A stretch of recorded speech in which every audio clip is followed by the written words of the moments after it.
ہے کہ کائنات میں جہنم کی مانند ایسے تاریک ستارے بھی موجود ہیں جو روشنی سمیت ہر شے کو نگل جاتے ہیں؟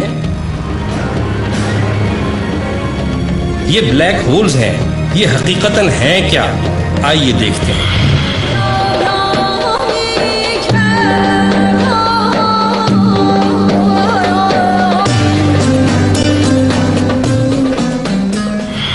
سائنسی تحقیقات کے مطابق جب کوئی بہت بڑا ستارہ جس کو ریڈ جائنٹ کہتے ہیں اپنی طبعی عمر گزارنے کے بعد مرنے کے قریب ہوتا ہے تو جہاں ایک طرف اس کا حجم تیزی سے بڑھنا شروع ہو جاتا ہے تو وہیں اس کے اندر تہ بتہ مختلف عناصر پیدا ہونا شروع ہو جاتے ہیں، اور جب اس کے مرکز میں لوہا پیدا ہو جائے تو بس پھر یہ ایک عظیم دھماکے سے پھٹ کر کائنات میں بکھر جاتا ہے۔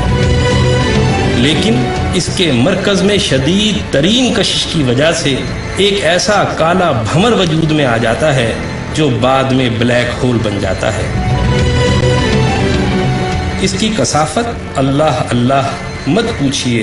فرض کریں کہ اگر زمین کو چاروں طرف سے دبا دبا کر اتنا چھوٹا کر دیا جائے کہ وہ ایک گولف کی گیند کے برابر ہو جائے تو اس حالت میں جو زمین کی کثافت ہوگی کم و بیش وہی کثافت اس بلیک ہول کی ہوگی۔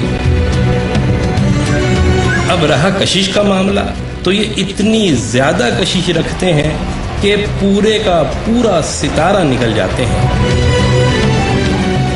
اور اگر خدا نخواستہ کوئی بلیک ہول ہماری زمین کے قریب آ جائے تو پھر ہماری زمین منٹوں میں ذرات بن کر اس کا شکار ہو جائے گی۔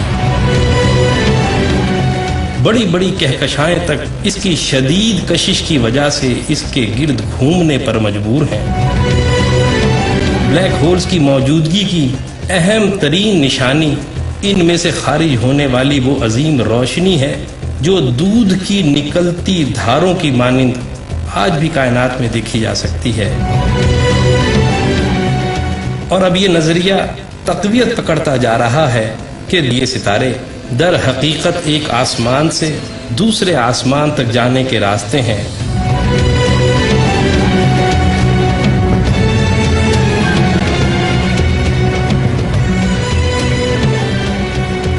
عربی میں راستے کو طریق کہتے ہیں، اور اسی طریق سے طارق نکلا ہے، اور اسی نام سے منسوب سورہ طارق میں یوں آیا ہے، آسمان اور طارق کی قسم۔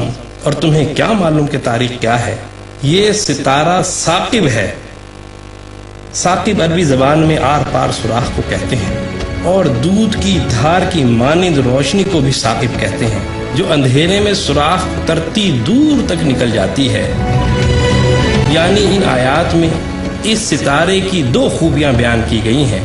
پہلی یہ کہ وہ طارق ہے یعنی راستہ ہے، اور دوسری خوبی ثاقب ہونا ہے، یعنی یہ کہ وہ آر پار شگاف ہے جس سے دودھ کی دھار کی مانند روشنی خارج ہوتی ہے۔ اور یہ دونوں وہ اہم ترین خصوصیات ہیں جو دور جدید میں دریافت ہونے والے بلیک ہولز کا طرہ امتیاز ہیں۔ پھر یہی نہیں، ایک اور نظریہ بھی پروان چڑھ رہا ہے کہ آسمان یا کائناتیں ایک نہیں بلکہ ایک ہی وقت میں کئی ہیں اور آپس میں متوازی ہیں۔ قرآن نے 1400 سال پہلے سورہ نوح میں اس حقیقت کو اس طرح بیان کیا، کیا تم نہیں دیکھتے کہ اللہ نے کس طرح طباق کے مانند ایک کے اوپر ایک کر کے 7 آسمان بنائے ہیں؟ سائنس بھی یہی کہتی ہے کہ یہ بلیک ہولز تعداد میں کئی ہو سکتے ہیں، اور قرآن نے بھی سورہ مومنون میں اس نظریے کو حقیقت کی شکل میں اس طرح پیش کیا ہے کہ اور ہم نے تمہارے اوپر 7 راستے بنائے ہیں۔